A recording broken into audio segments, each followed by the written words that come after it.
nibutse amateka yawe yo hambere, nibutse bwa bumwe mu bana wabyaye, nibutse ya misango kera duhana inka, nibutse jenoside yaje ibikuraho. Ndavuga nti oya Rwanda,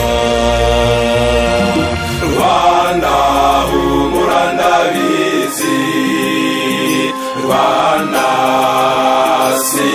sinabyemera, Rwanda humura ndabyibuka, Rwanda ntibizongera.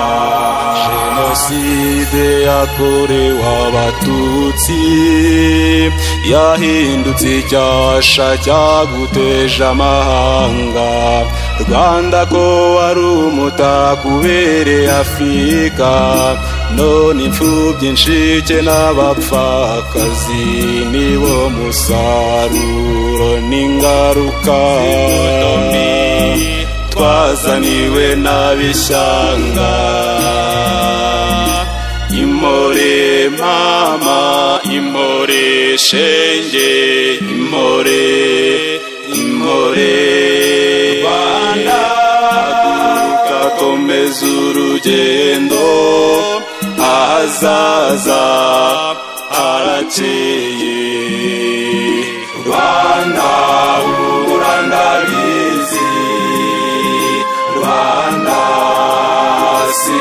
sinabyemera, Rwanda humura ndabyibuka, Rwanda ntibizongera.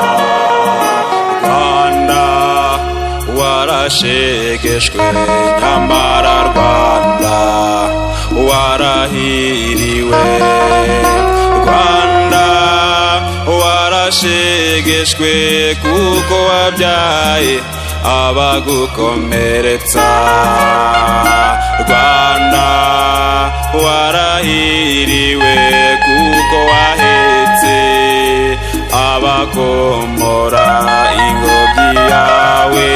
Ibyiruye intore zirimo ingenzi, Rwanda zizakurinda. Ingobyi yawe ibyiruye intwari mu gihe cy'ibiza, Rwanda zizatabara. Ingobyi yawe ibyiruye abaminisitire nabo ndabizi, Rwanda bazaguheka. Ingobyi yawe ibyiruye abahanzi bafite inganzo, Rwanda tuzakuririmba. Ingobyi yawe ibyiruye intore zirimo ingenzi, Rwanda zizakurinda.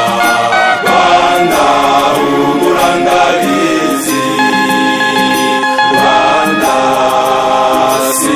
sinabyemera, Rwanda humura ndabyibuka, Rwanda ntibizongera. Nyuma y'iminsi y'umwijima, Nyagasani yafunguye umucyo w'izuba.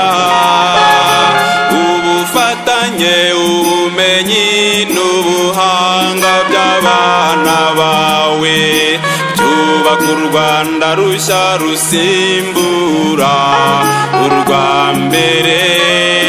U Rwanda ruhindanye ruhinduka amateka, abagusekaga batekereza ko ibyawe byarangiye, ubu batangazwa n'intambwe zawe. Ariko Rwanda komeza urugendo, nitubarusha intambwe bazemera, nidukira bazadukenera.